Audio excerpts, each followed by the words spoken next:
Hey, what's up everybody? TooTallToby here, and in today's sheet metal power move, we're going to talk about creating an edge flange like this flange here that we want to always be vertical. Now this might seem like a pretty simple task, but let's just get into it here and show how we would construct this model. So I'm going to go to the right plane here and I'm going to choose to create a rectangle. I'm going to make that rectangle 60 by 200 millimeters, and then I'm going to hit escape and get rid of this horizontal relationship so I can make this line here going up at an angle, and I'll make that angle 25 degrees.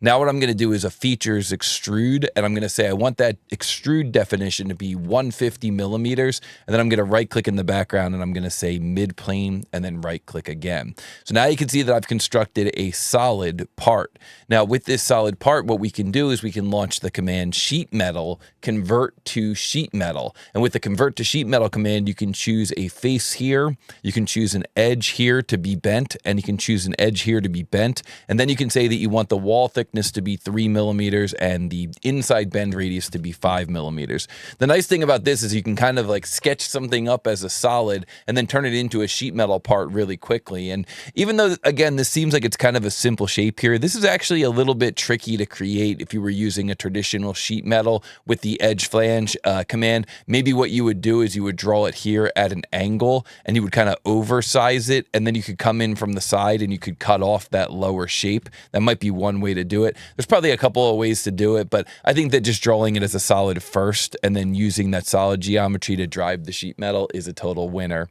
But now what we want to do is we want to create a little small flange here like what we saw in the preview. And the challenge is that whenever you jump into the edge flange command, the default behavior is that this flange is going to come off at 90 degrees. Now we can adjust these numbers here to make that more than 90 degrees or make it less than 90 degrees, but now we're not going to have any kind of a dynamic relationship back to the original vertical face there.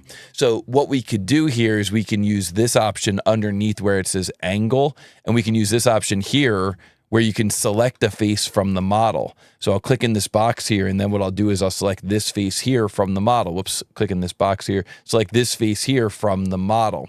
And now we can see, and sometimes, this is just a little pro tip here, sometimes I've noticed that you have to click around down here in the flange position, or maybe click here. Like if you use the option here for the angle and make it parallel to something, it seems like SolidWorks likes this first option the most here for the flange length. So make sure you check on that first option for the flange length, and then just be, kind of aware of what's going on with the flange position here.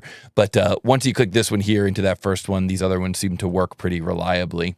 So now we can see that what's happening is we've set this option here for parallel to face. And when we choose that option for parallel to face, we can then get in here. We could say we want this to be a 20 millimeter flange, or maybe like a 30 millimeter flange coming down there. And we can hit the green check mark. And what's nice about this is that this is a dynamic relationship. So that means that if we were to click on that original angle dimension and change it from like 25 down to 20, we see that the flange updates and stays vertical. Or if we made it something like 30 degrees, the flange updates and stays vertical. So when you're working in that flange command, a lot of times when you first get into the world of sheet metal, you realize that you can adjust the angle, but then as you get a little bit deeper into sheet metal, you realize you can actually make this a dynamic relationship by using this parallel to face or perpendicular to face.